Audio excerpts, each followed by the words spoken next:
En eso nosotros lo hemos superado, porque Jesús no salió 200 millas de su área. Ahora, nosotros por medio de las tecnologías, ya sea la tecnología de transportación o de comunicación, nosotros vamos a llegar y llegamos a otros lugares. Jesucristo no dejó de ser Dios, sino dejó de ser hombre. En su humanidad, aún siendo hombre, fue diferente a nosotros, porque no tuvo concupiscencia. Entonces, Cristo obviamente actuó como Dios. Él dice, y esto es una evidencia de que lo que Jesús hizo, lo hizo como Dios: nadie me quita la vida, yo mismo la pongo y cuando yo quiera la vuelvo a tomar. Ningún hombre puede hacer eso. Eso lo hizo Jesús. Como un hombre especial, diferente. Muy bien. Yo quisiera agregar algo Sí, ahí. El pastor Otto compartió acerca de Filipenses capítulo 2, y habla de esa vaciedad, de esa kenosis, pero claramente dejó, como dijo el pastor Luis Ángeles, no dejó de ser Dios, dejó momentáneamente la gloria que recibía de los ángeles en el reino eterno, mientras estuvo aquí en la tierra. Entonces, los milagros son de Dios hombre, Jesucristo, es el Señor, ¿verdad? O sea, lo hace como hombre y como Dios. Dios. Ay, perdón, está muy fuerte. También lo que tiene que ver precisamente es lo que llamaron kenosis, que es el vaciarse de su voluntad.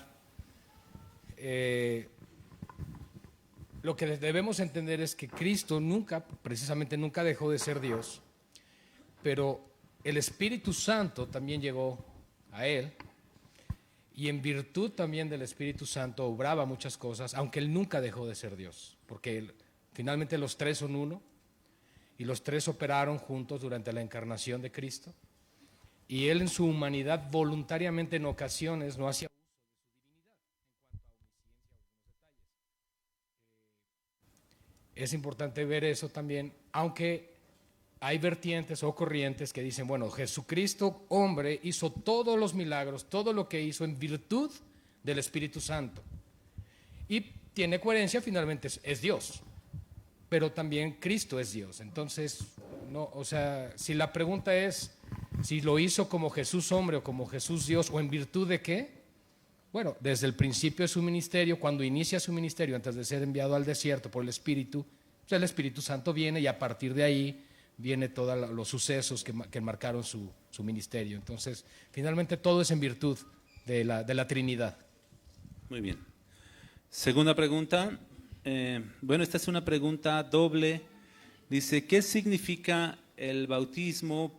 ¿Por qué se celebra? La segunda pregunta de esta misma es, ¿por qué se bautizó Jesucristo?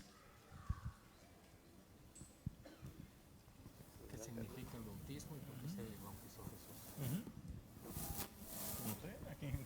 ¿Alguno de ustedes le tocó la parte, ¿no? Cuando dijo que deja para que se cumpla toda justicia, ¿no? Alguno de ustedes lo comentó.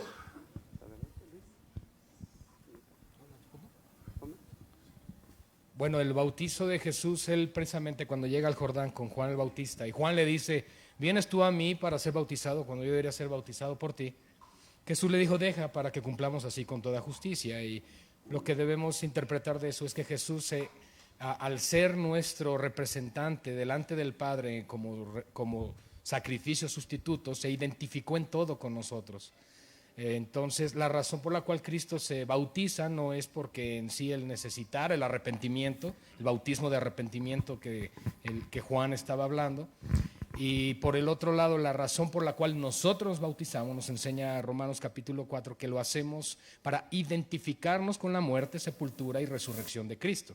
El bautismo en agua no salva, es una evidencia externa, es un anuncio al mundo de que hemos creído en el Señor Jesucristo, que nos identifica con su muerte. El hombre viejo, el hombre antiguo es sepultado, sus pecados quedan sepultados en el agua y sale de las aguas el nuevo hombre con una aspiración de una mejor vida o una novedad de vida, como enseña también la Escritura. Los fariseos enseñaban que los judíos no tenían por qué bautizarse, eran para los gentiles. Jesús con esto inaugura una nueva época y una esperanza. Recuerden que los eventos de la Escritura nos modelan a través de las acciones de Cristo lo que nosotros debemos de hacer. Entonces, Jesús cumplió con todo, cumplió con la ley y cumplió con bautizarse como esperanza a los gentiles. Por eso después Él mismo establece como mandato que todo aquel que creyere y fuere bautizado será salvo. Ahora, el bautismo no es para salvación, sino el resultado de la salvación, siempre y cuando la persona pueda bautizarse. Por ejemplo, el ladrón que el Señor salvó en la cruz no se bautizó. El Señor le dijo, de cierto te digo que hoy estarás conmigo en el paraíso.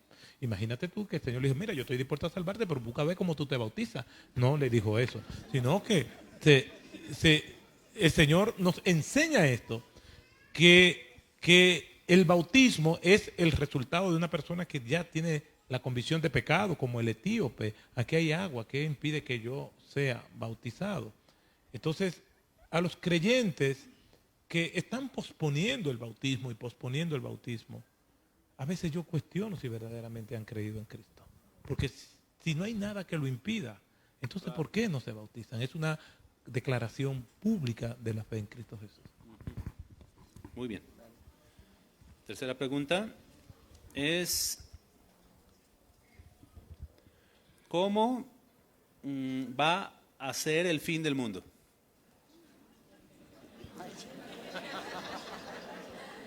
Bueno, aquí dice, ¿cómo va a ser? Bueno, que lea la Biblia lo dice. Bueno, déjame, ustedes pueden complementar algo. Para contestar esta pregunta, sí va a haber un fin del mundo, porque es una doctrina bíblica. Ahora, de cómo va a ser, hay varias posiciones bíblicas que indican el orden de cómo va a ser ese fin del mundo. Lo que sí yo puedo decir es que la cuenta regresiva para que caiga el telón de la historia comenzó cuando Cristo vino. La palabra de Dios habla de los últimos tiempos y esos últimos tiempos lo marca la venida de Cristo y su ascensión. A partir de ahí comienza ya la cuenta regresiva para este mundo. Cuando nosotros leemos capítulo 24 del libro de Mateo, que se le llama el pequeño Apocalipsis, habla de eventos que ya han sucedido y eventos que todavía faltan por suceder. Pero estos últimos tiempos nosotros los estamos viviendo. Mañana vamos a estar más cerca del fin que hoy. Pero nosotros sí sabemos que el mundo va a ser destruido y que va a ser destruido como parte del cumplimiento de la palabra del Señor. Entonces, ya cómo va a ser destruido y el orden implica un poco más de tiempo para explicar las distintas posturas que en términos escatológicos, escatología es la doctrina de los últimos tiempos, entonces implica más tiempo desde mi parte. Bueno, el apóstol Pedro habla en 2 de Pedro capítulo 3 claramente acerca de que pues será destruido todo lo que vemos y las cosas serán deshechas. Y dice ahí que serán consumidas, pero el asunto es que ciertamente todo esto va a acontecer y puede ser en el tiempo que Él ha determinado y no lo sabemos, pero lo que sí sabemos es cómo vamos a vivir. Ahí está la situación, de que es verdad que todas estas cosas serán deshechas, pero la cuestión aquí es de qué manera vamos a vivir el tiempo que nos queda. Porque ciertamente, como dice el pastor Otto, de que el día de mañana está más cerca, como dice el apóstol Pablo claramente, ¿no? Dice, porque estamos más cerca de nuestra salvación. Entonces, si nosotros hemos creído en el Señor Jesucristo, creemos en su palabra, sabemos que va a haber un fin. Nuestra manera de vivir debería de ir acompañada totalmente con nuestra fe, vivir de una manera piadosa, siguiendo las pisadas de Cristo. Entonces, lo importante aquí, sabiendo todas estas cosas, vivamos pues de acuerdo a la voluntad del Señor. El tiempo que te queda, que no es mucho. Yo podría agregar que el fin del mundo para nosotros va a ser un evento glorioso, porque el Rey va a estar con nosotros, y para el mundo va a ser un día de gran lamentación. Sí, muy bien. Yo creo que un breve comentario es con relación a lo que menciona mi hermano Ricardo. A veces estamos muy preocupados por el fin del mundo cuando hoy puede ser nuestro último día sobre la tierra. Entonces vivamos hoy como si fuera el último día de nuestra vida. Y yo creo que eso es lo mejor, más que estar preocupados de cómo serán. A lo mejor ni lo vemos cuando estemos vivos, ¿no? Bueno, para el pastor Otto Sánchez. Acá traía otra, bueno. Dice, ¿por qué algunas denominaciones exigen a la mujer vestir diferente al varón, del varón? Que solo falda y cubierta de la cabeza. Ah, sí, ya vi la flechita, sigue de este lado. Adentro y afuera de la iglesia, dice, ¿va comprendiendo la pregunta? Ok, ¿por qué algunas denominaciones exigen vestir de manera diferente a la mujer que al varón? ¿Verdad? A la mujer con falda y hasta cubierta la cabeza, dentro y fuera de la iglesia, diciendo que es como la verdadera religión hace, y que si no es así, no son verdaderos cristianos. Bueno, eso es cultural, porque en Escocia los hombres visten faldas. ¿Me explico? Sí. Y las mujeres también. Entonces, casi el 70% de la escritura es narrativa histórica.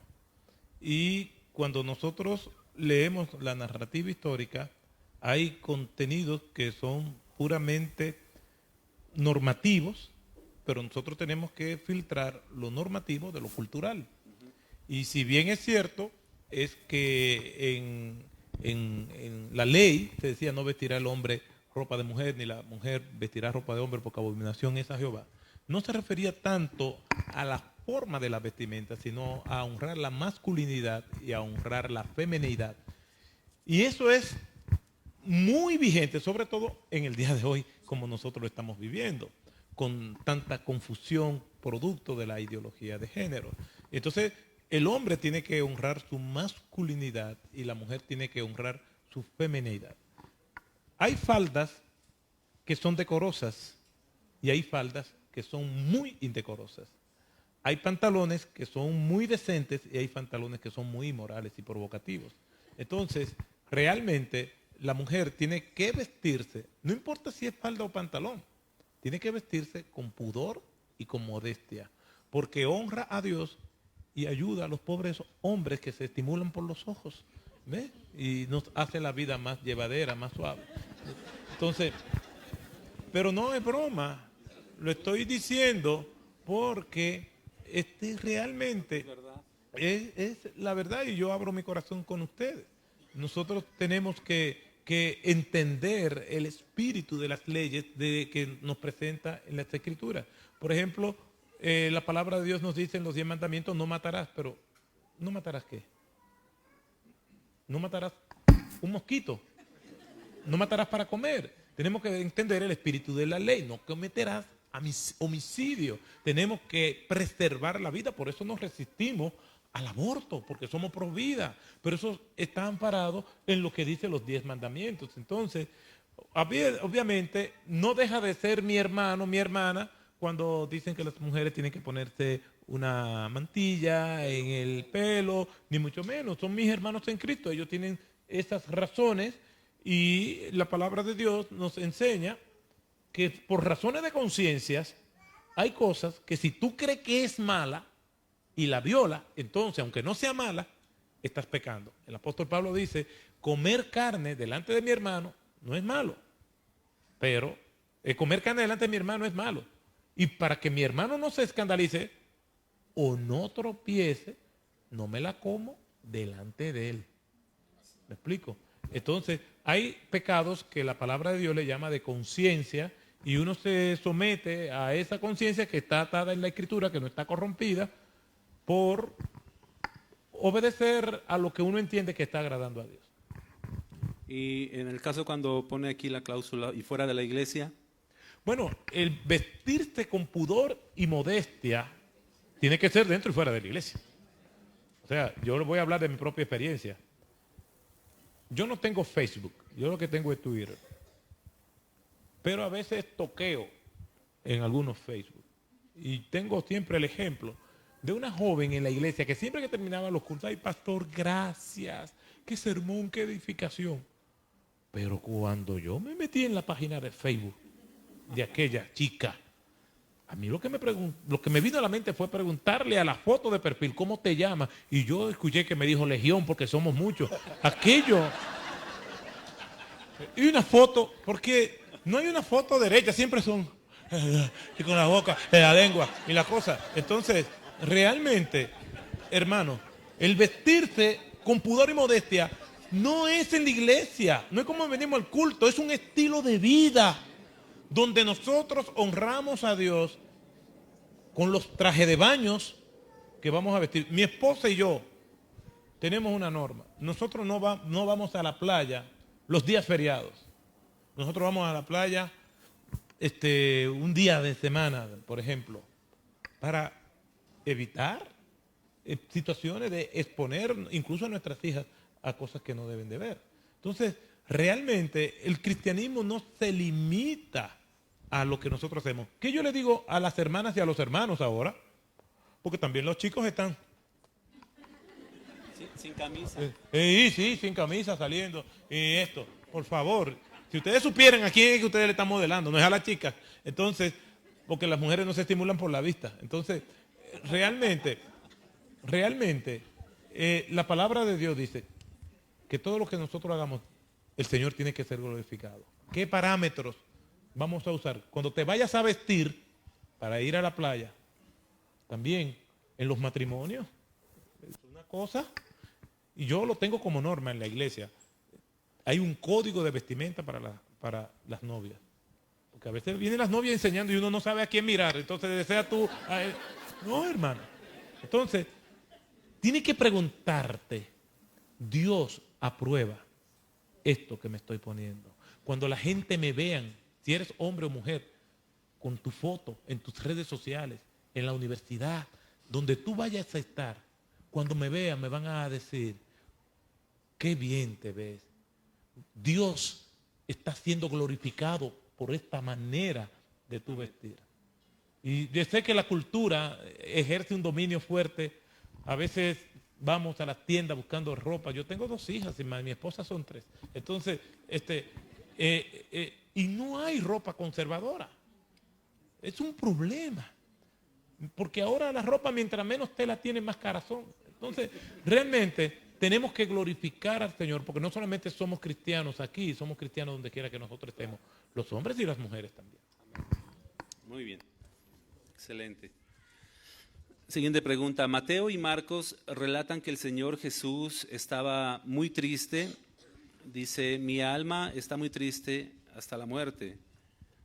Dice, hay quien dice que de esto que Jesús como hombre estaba deprimido hasta llegar a la depresión. ¿Podría el Rey y Señor Creador estar deprimido hasta querer morir? ¿O a qué se refiere con esta expresión? Bueno, es como, vamos a ver la parte humana de Jesús, pero vamos a pensar en Jonás capítulo 4.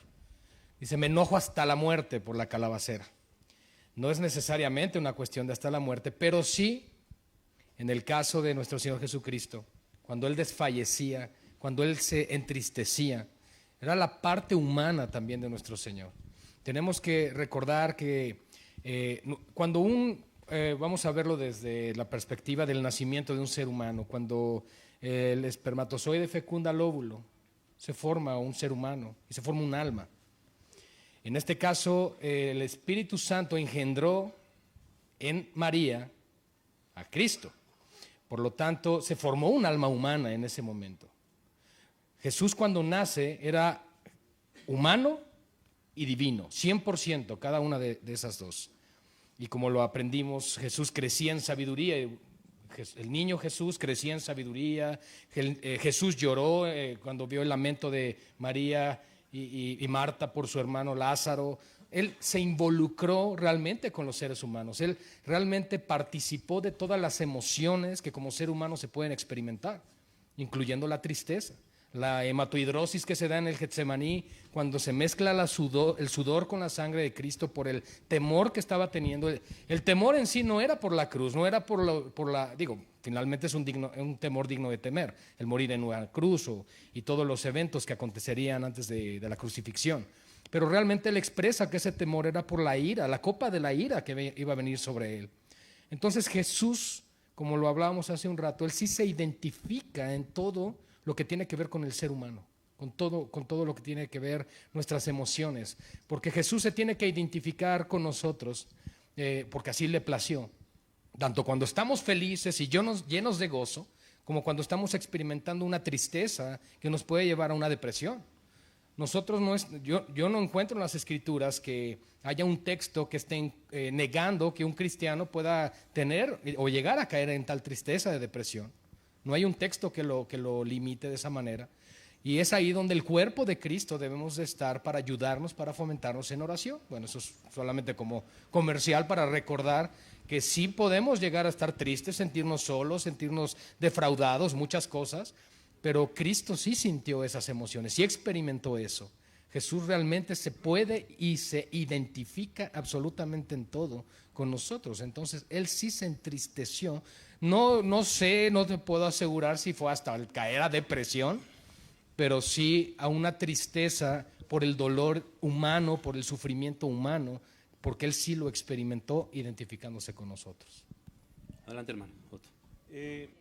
Dios tiene emociones y una de las cosas que a veces nosotros olvidamos de Dios es que Dios tiene emociones. Cuando Dios destruyó al mundo, dice, y se arrepintió Dios de haber creado al hombre y a la mujer. La palabra que se traduce ahí no es que se arrepintió como nosotros nos arrepentimos, sino le dolió por el pecado del hombre. El Espíritu Santo nos entristece porque Él se entristece, es una persona. Y por lo tanto, el Espíritu Santo estaba sobre el Señor. Pero la pregunta que tenemos que hacernos no es ¿qué es lo que le está provocando tristeza a Jesús? ¿Es tristeza por los latigazos? Ay, estoy triste, me han abandonado, todo. La tristeza es porque cargaba tus pecados y los míos. Esa es la razón de la tristeza. No es una tristeza humana. No es la tristeza que me viene a mí. Aunque Jesús sí se emociona y me da permiso para emocionarme. Cuando llora sobre la tumba de Lázaro, tampoco fue un llanto como el que nosotros conocemos.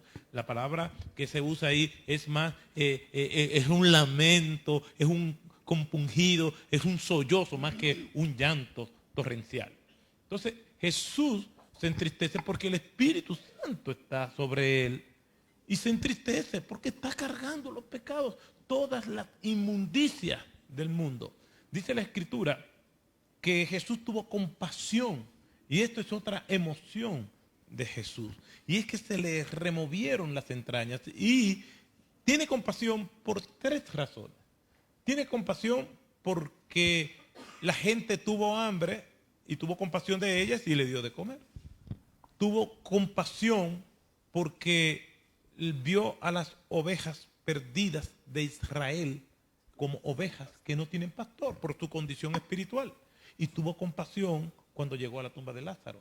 Lo que quiere decir que Jesús se compadece y nos da permiso a eso como humano para que nosotros también podamos compadecernos por el dolor que produce la muerte, por el dolor de no tener las cosas básicas materiales y por la falta de orientación espiritual.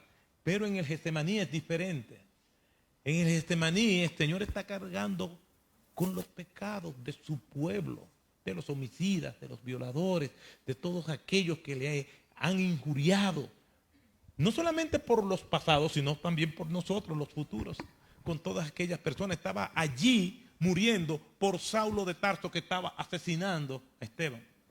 Si eso no causa tristeza al ver la condición del ser humano, no es tanto por los aprestos relacionados con su muerte, sino lo que estaba cargando sobre sus hombros en esos momentos. Y esperar recibir el desprecio de su padre, ¿no? El desprecio de su padre, correcto. Eso es lo que le angustiaba. Yo podría añadir que no es tanto que el Señor caiga en depresión, cae en este tipo de tristeza, ¿no? Por estas causas excepcionales, no en depresión. No en depresión, esa depresión como que estás decepcionado de todo y de la vida, ¿no? Ok. Otra pregunta. Como iglesia, ¿cómo puedes identificar a los lobos vestidos de ovejas? Si entran y salen creyentes y saber que todos los que están son ovejas. A ver nuevamente. Como iglesia, ¿cómo puedes identificar a los lobos vestidos de ovejas si entran y salen creyentes? Hasta ahí. ¿Okay? Y cómo saber que todos los que están son ovejas. El apóstol Pablo en Hechos capítulo 20 está despidiéndose de los pastores de Éfeso en la ciudad de Mileto, y ahí él comienza a hablarles sobre su vida y cómo él fue ejemplo para ellos, y hay una vivencia de los pastores acerca de cómo fue su comportamiento del apóstol Pablo cuando anduvo entre ellos.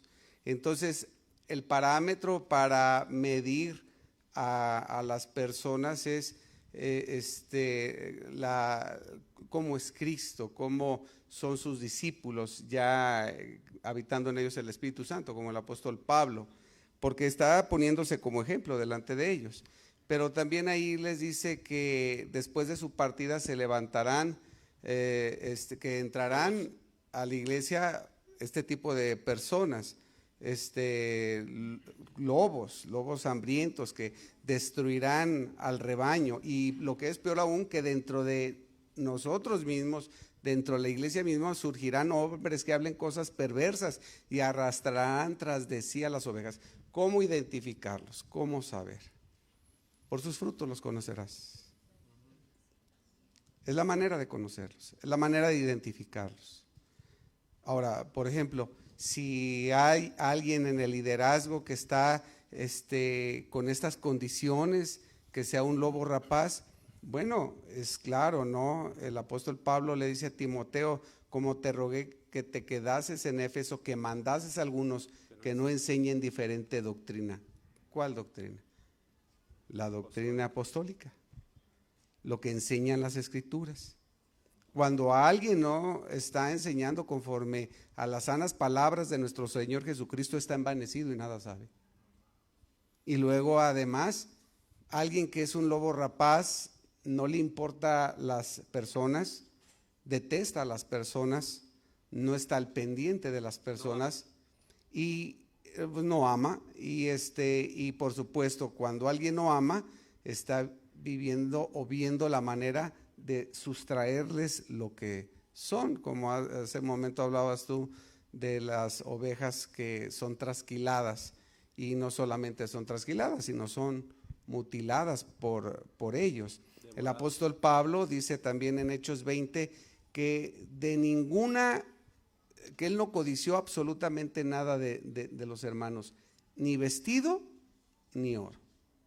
Antes, dice, estas manos me han sido suficientes para trabajar, y no solamente para mí, sino para los que conmigo están, porque recordemos esto, como dijo el Señor Jesús: ciertamente es mejor dar que recibir.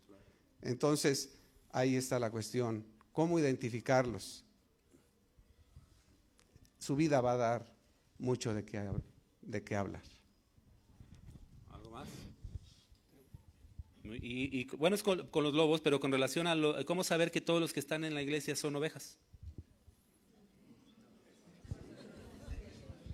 Ya lo dijo Otto. Escuchar la Ya lo respuesta dijo. yo. Bueno, no todos son ovejas. Muchos son llamados y pocos los escogidos. En Mateo capítulo 7, versículo 21 al 23, ya cuando el Señor está terminando el sermón de la montaña, dice, no todo aquel que diga Señor, Señor, entrará al reino de los cielos, sino los que hacen la voluntad de mi Padre que está en los cielos.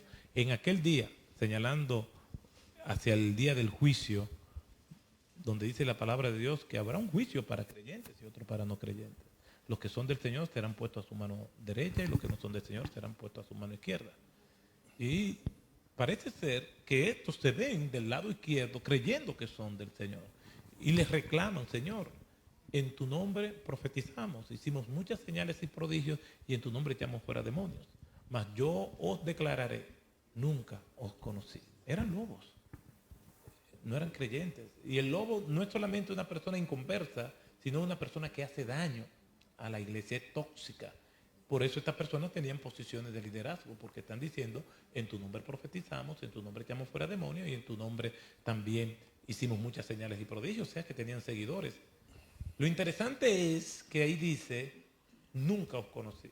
No es que eran y se apartaron, sino que nunca fueron creyentes, nunca. Pero permanecieron. Simón en el mago, dice la Escritura que escuchó el Evangelio, se bautizó y pertenecía al ministerio de Felipe. Pero, aunque Cash Luna dice que Simón el mago tenía más fe que Pedro y que era un hombre tan piadoso que estaba dispuesto a pagar para poder tener poderes para servir al Señor, pues Pedro le dice, en hiel de amargura veo que está, arrepiéntete para ver si quizás se pueda perdonar tus pecados. Y le dijo, tu plata muera contigo. Y eso va a pasar con todos aquellos que aman más la plata que el Señor. Muy bien. A mí como testimonio me ha servido mucho en la iglesia haber implementado la membresía, la membresía de la iglesia.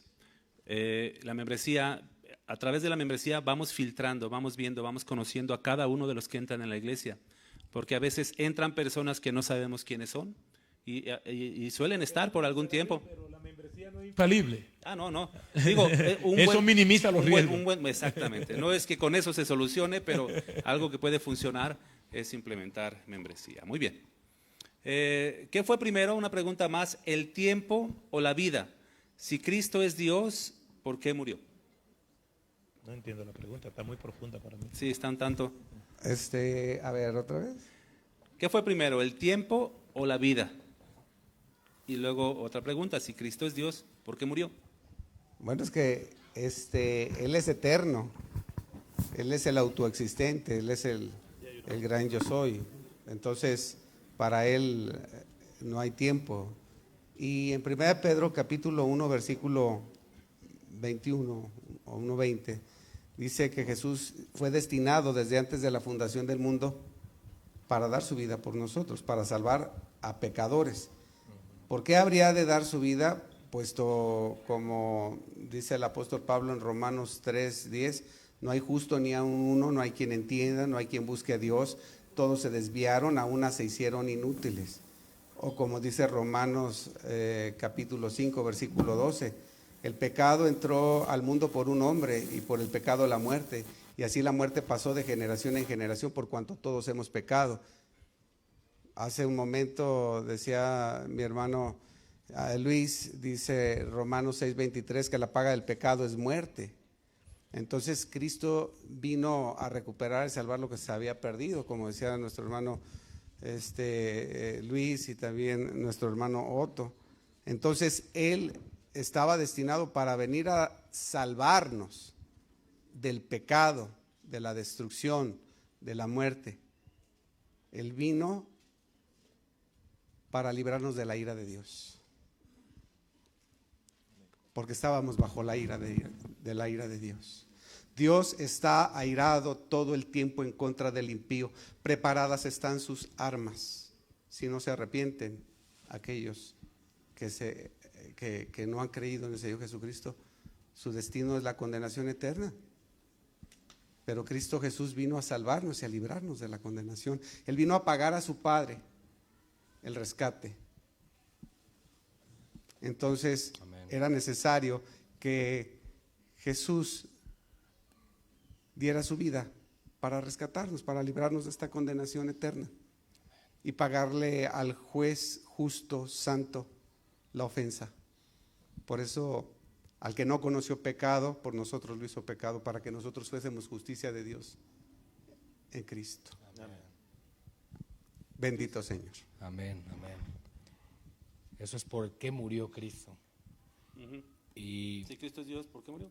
sí, Cristo es Dios porque murió. Y la primera es que fue primero la vida El o tiempo, el tiempo. ¿qué fue primero, el tiempo o la vida? Bueno, Juan 1 nos dice que, hablando de Cristo, del verbo, de la preexistencia de Cristo, habla de él, en él estaba la vida y la vida se nos manifestó.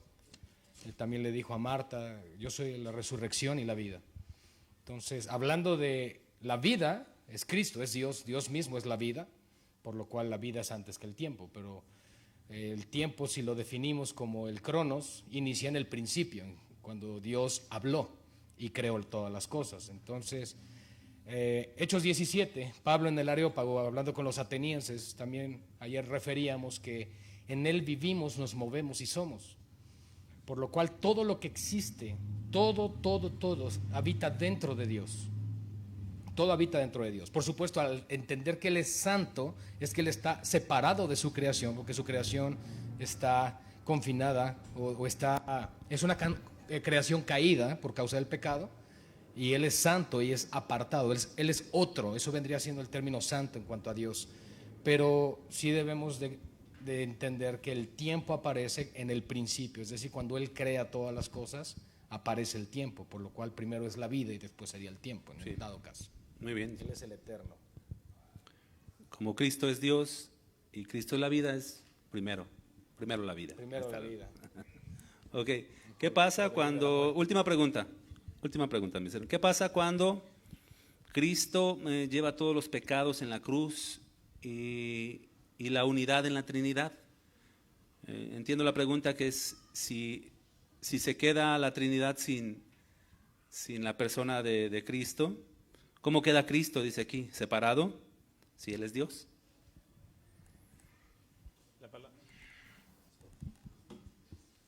Cristo murió en el cuerpo, pero Dios no murió en la cruz. Y esa Trinidad se mantuvo. Por eso es que cuando nosotros resucitemos, después de morir, entonces nuestro cuerpo y todos estos tejidos se van a recomponer y nuestro espíritu vendrá y se unirá a nuestro cuerpo. Eso es lo que nos enseña la palabra de Dios. Lo que murió fue ese cuerpo, ahí. Incluso la Biblia dice, en un pasaje oscuro, el apóstol Pedro hablando, que en esos 3 días en la tumba fue y predicó a los espíritus encarcelados. O sea, que no podemos confundir el cuerpo de Cristo con el espíritu de Cristo. Entonces, la Trinidad se mantuvo, aunque el cuerpo estaba muerto. Pero cuando el Señor quiso retomar su cuerpo, lo volvió y lo retomó inmediatamente. O sea que realmente esa unidad de la Trinidad se ha mantenido desde una eternidad pasada hasta una eternidad futura. La muerte no pudo con Dios. Muy bien. Cristo. Me gustaría comentar algo excelente la respuesta, no quiero abundar en ello. Más bien lo que quiero comentar es que en ocasiones se llega a decir, es la única vez en la historia donde el Padre, el Hijo y el Espíritu Santo se separaron. Eso es una herejía. Eso es una herejía. Porque la Trinidad es una triunidad. Es un Dios en esencia, 3 en persona. Son 3 personas, pero que forman un Dios. No son 3 dioses, sino un Dios que se manifiesta en 3 personas. Subsiste. Es autoexistente, coexistente, la aceidad que hablábamos hace un rato. Entonces no puede haber, son inseparables, son indivisibles. Entonces no puede existir una separación porque Dios no se puede dividir. O sea, Dios es uno.